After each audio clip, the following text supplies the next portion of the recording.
Hey, mate. How important was your opening spell in terms of getting a hold in the match, and how do you guys feel about where things have got to? Yeah, I think it's probably pretty even at the moment. I think it's probably a pretty good day of Test cricket, really. I think the disruptions probably didn't help some of probably the momentum we were trying to, get, and that we had at periods of time. And I think it was just a good day of Test cricket, really. I think they played really well. They put away the bad balls when they were there, and they were really patient outside off. And we just, our plan was just to kind of stick around there, and credit to them, they played pretty well. But I think we were able to, keep things, relatively restricted, and grab 3 important wickets as well. Thank you.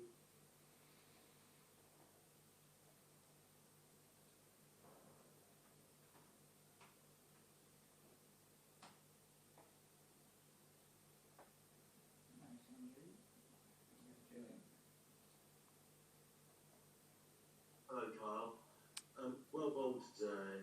14 overs for 14 runs. Have you ever had figures like that before? Thank you. I'm not too sure, really. It's not probably something I keep too much of a track of. But, look, I think it's obviously pretty crucial to try and keep the ball in reasonable areas for a long period. And I guess those runs are there. But, it was just good to, just sort of halt the momentum a little bit. I think how we did that as a bowling unit throughout the day after they started off pretty well was, it was pretty pleasing. It kept things in the balance very nicely. Yeah, you say they got off to a good start. Bowling that well against a batting attack of that quality. How much does that mean to you?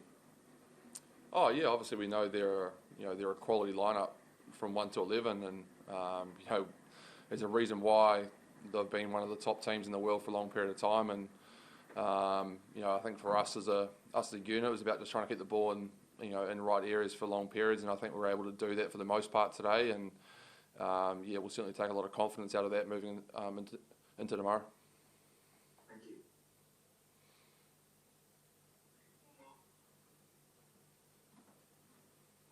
Indian batting coach said that 250 runs would be very handy on this wicket. So what's your take on that? I don't know. I guess everyone's entitled to their opinion around what they think is a good score and what's not. We certainly haven't spoken around a number and what that looks like. I think it's actually, whilst the ball is still doing it, but I don't think it's the worst surface either. I do think there is opportunities to score runs as a batting team, and whilst, like I said, there is still some help in terms of the ball moving around and still seaming, that I think the Indian batters have shown that if you stay patient, there are still runs to be had. So whether 250 is a good score or more or less, I guess time will tell. Hi, Kyle. I just wanted to ask how frustrating is it going on and off because of bad lights as a bowler's point of view, and do you think it kills the rhythm for a bowler? Oh yeah, it's certainly pretty frustrating, but it's kind of the cards we're dealt, really. It's it's certainly when you bowl sort of 3 or 4 balls and you go off and then come back on for another couple and then you go off again, it's probably not how you'd like it ideally, but again, it's just sort of the cards we've been dealt, and it's the same with rain. And we've all played in games throughout our careers where we've been off for rain or off for bad light, and I think obviously the spectacle is such a special one for everyone involved, and you don't want that to be, curtailed by bad light or rain. But look, it's kind of part and parcel with what we sign up for, and hopefully we can get some good amount of play in tomorrow. Well, Kyle, can you just tell us a little bit about how you found your personal duel with Virat Kohli today? I guess he got off the mark with a boundary, and then he spent another 120 odd balls and didn't score another. Do you hold that a bit of a badge of honour to shut him down?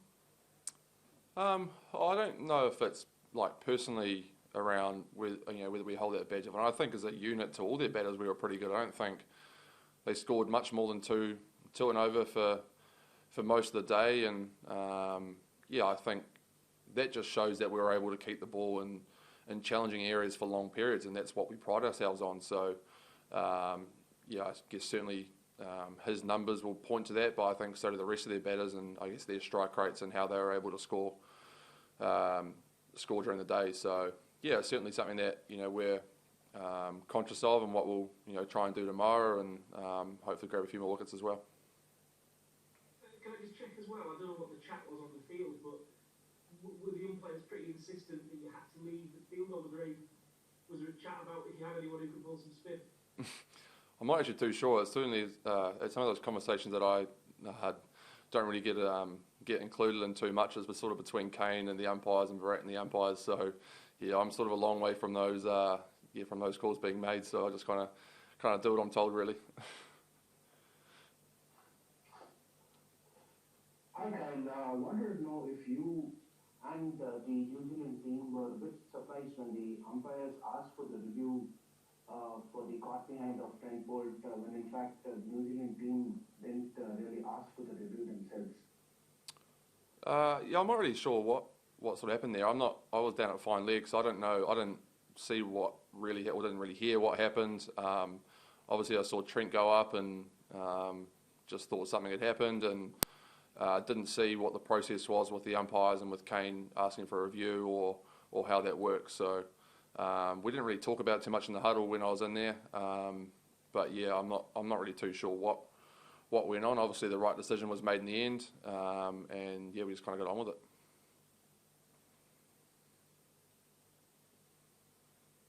Hi, Kyle. Rob, just interested in how the openers negotiated the swinging ball. They seemed to play it really quite well, and I suppose the seam ball, when you guys came on later, perhaps shut down a little bit. Was that something you expected?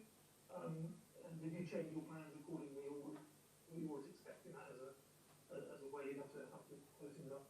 I think that you look at their lineup, that you're always expecting those guys to play well. I think they've got pretty good records, and they've done some pretty special things around the world. So we always knew it was going to be a challenge. They certainly played well through that first hour. They put away any sort of slightly bad ball and hit it for four basically, or were able to score quite freely. Whereas probably times in the past you sort of bowl one that's maybe not quite there, and teams will leave it or not score as freely. So they certainly played pretty well through that first hour, and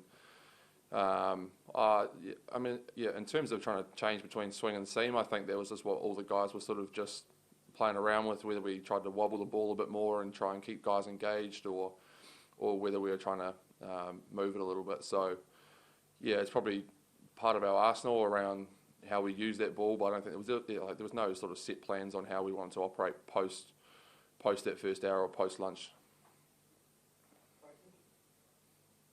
Yeah, hi Kyle. Considering that you did obviously cause quite a few problems, especially to Gill, did you have a conversation with him after that? Did you get a chance? Because obviously you guys have interacted in the idea. So after sort of knocking him down, what is the conversation like? Anything that you faced on the Indian there as well? No, it wasn't really. We didn't really talk about it too much. It wasn't really a conversation topic, to be fair. I was obviously glad that he was okay and that he was able to continue on. And it's not nice seeing someone get hit and have the physios run on. So yeah, it was obviously good to see that he was okay and that he was able to continue on. And yeah, that's about it really.